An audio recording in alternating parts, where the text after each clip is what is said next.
प्राईममध्ये तुम्हा सर्वांचं मनपूर्वक स्वागत। आता आपण आहोत शासकीय आयुर्वेदिक रुग्णालय नांदेड या ठिकाणी। या ठिकाणी गर्भसंस्कार केंद्र याला आज सुरुवात झालेली आहे। याच्याबद्दल आपण अधिकची माहिती डॉक्टरांशी तसेच या ठिकाणी आपल्यासोबत हॉस्पिटलचा स्टाफही आहे, त्यांच्याशी आपण चर्चा करूया। नमस्कार सर। नमस्कार। मी सर्वप्रथम सांगू इच्छितो की गर्भसंस्काराचे जे उपक्रम आहेत ते आमच्याकडे नेहमीच सुरू असतात। आज थोडंसं वेगळ्या स्वरूपात एक कार्यक्रम आम्ही थोडा आयोजित केला होता। सुरुवात नाही आहे म्हणता येईल त्याला, पूर्वीपासूनच हे काम इथे होत होतं।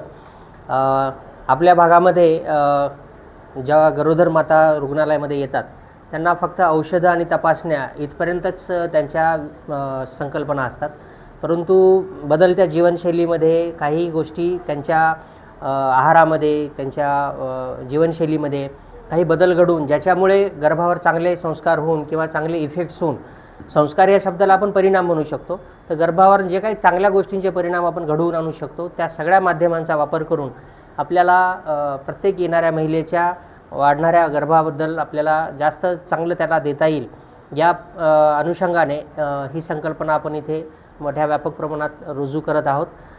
हे सर्व उपचार किंवा ह्या ज्या सगळ्या गोष्टी आहेत या सगळ्या निःशुल्क आहेत। रुग्णालयात सर्व काही फ्री आहे आणि शासकीय यंत्रणेमध्ये इतक्या दर्जेदार स्वरूपाचं सुविधा देणारं कदाचित हे महाराष्ट्र राज्यातलं पहिलंच रुग्णालय असेल आयुर्वेदिक रुग्णालयामधलं की ज्याच्यामध्ये गर्भसंस्कार केंद्र इतक्या चांगल्या पद्धतीनं आपण रन करत आहोत। तर मी सर्वांना परत आवाहन करतो की याचा जास्तीत जास्त आपल्या परिसरातील लोकांनी लाभ घ्यावा। मी रुग्णालय प्रशासनाचे आभार मानतो की त्यांनी सर्व सोयीसुविधा इथं उपलब्ध करून दिलेल्या आहेत। विशेषतः डॉक्टर वायर पाटील सर संस्थेचे अधिष्ठाता जे अशा उपक्रमांसाठी नेहमीच फार पाठबळ देतात आणि चांगल्या गोष्टी करून घेण्याकडे त्यांचा कल असतो। आणि जोडीला निवासी वैद्यकीय अधिकारी मॅडम डॉक्टर पाटील मॅडम ह्यासुद्धा सर्व गोष्टी चांगल्या पद्धतीने कशा होतात की नाही ह्या बघण्याकडे त्यांचा कल असतो। तर मी त्यांचं दोघांचंही मनपूर्वक आभार मानतो आणि ही सेवा सातत्याने आम्ही देण्यासाठी कटिबद्ध राहू असा आपल्याला हमी देतो। नमस्कार, मी डॉक्टर आदिती यशवंत पाटील।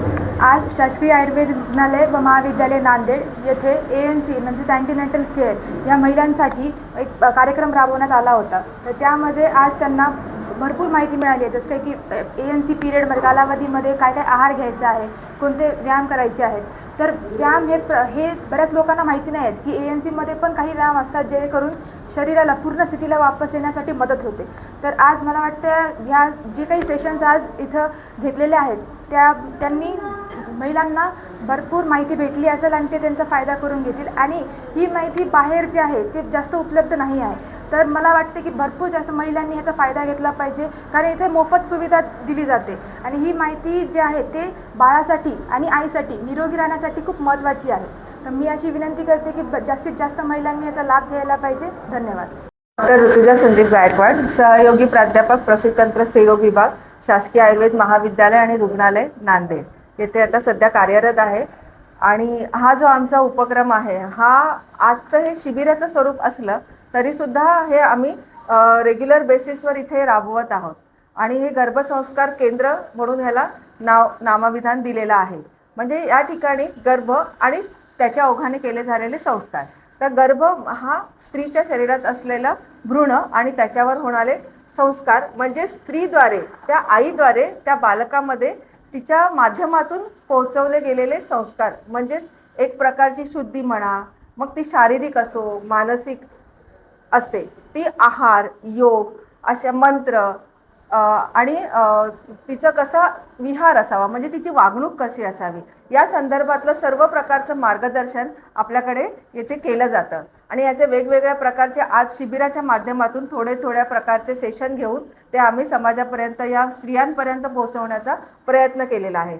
याची प्रमुख उद्दिष्ट अशी आहेत की एक तर त्या स्त्रीचे शारीरिक आरोग्य जसे शारीरिक आणि मानसिक दोन्ही आरोग्य चांगले राहिल्यामुळे ओघाने तिच्या बालकाचे सुद्धा म्हणजे तिच्या उदरात असलेल्या भ्रूणाचे आरोग्य चांगले राहते आणि त्याच्या ओघाने त्याच्यानंतर तिची जी प्रसूती होणार आहे ती प्रसूतीसुद्धा कशी नॉर्मल प्रकारे करता येईल याचे आम्ही या ठिकाणी त्यांना योग्य प्रकारे मार्गदर्शनही करतो। तसेच त्याच्या ओघाने प्रसूती नॉर्मल होणार तर आहेच, पण त्याच्याबरोबरच ते जे बालक आहे ते सुद्धा किती सुदृढ असेल, त्याला कमीत कमी NICU म्हणजे जी की बाळ जन्मल्यानंतर त्याला जे पेटीत ठेवावं लागतं त्याचंही प्रमाण किती प्रमाणात कमी करता येईल याचा नक्कीच ह्या गर्भसंस्कार च्या माध्यमातून नक्कीच त्याचा फायदा सगळ्यांना होणार आहे, समाजाला होणार आहे. सटाळे सहाय्यक प्राध्यापक स्त्रीरोग प्रसूती तंत्र विभागात आपल्या इथं गर्भसंस्कार शिबिर घेतलं जातं, जेणेकरून मातेबरोबर बालाचं पण संगोपन व्हावं या दृष्टीने सगळीकडे आईच्या शारीरिक स्थितीसाठी आयर्न, कॅल्शियम, प्रोटीन पावडर ह्या सगळ्या गोष्टी मिळतील, पण त्याबरोबर बाळाची मानसिक स्थिती पण तितकी स्ट्रॉंग व्हावी, या कम्प्युटर युगामध्ये, मोबाईलच्या युगामध्ये पण त्यांनी नॉर्मल लाईफ जगावी ह्यासाठी आम्ही शारीरिक स्थितीबरोबर मानसिक स्थितीसाठी सुधारण्यासाठी पण हा गर्भसंस्कार करतो. ही इन्व्हेस्टमेंट बाळाची लाईफ लॉंग आहे. जे माता 9 महिने ह्या सगळ्या गोष्टींची काळजी घेते त्यांना आयुष्यभरासाठी बाळासाठी एक चांगली संतती त्यांच्या स्वतःच्या परिवारासाठी, समाजासाठी निर्माण व्हावी हा उद्देश आयुर्वेदिक महाविद्यालयाचा आहे. तरी याचा सर्व नांदेड जिल्ह्यातील किंवा नांदेड प्रॉपरमध्ये असलेल्या महिलांनी लाभ घ्यावा आणि हे शिबिर दररोज तर चालूच असतं, त्यात पण स्पेशल त्यांच्याकडून ॲक्टिव्हिटी करून घेतली जाते, योगा करून घेतला जातो, कुठला आहार खायचा काय नाही, हे महिन्याच्या प्रत्येक पहिल्या शनिवारी आणि तिसऱ्या शनिवारी आपण अशा पद्धतीने त्यांना व्यवस्थित वेळ देऊन त्यांच्याकडून ही कृती करून घेणार आहे. त्यासाठी जास्तीत जास्त महिलांनी आणि त्यांच्या घरच्या व्यक्तींनी प्रोत्साहन देऊन त्यांनी लाभ घ्यावा ही विनंती.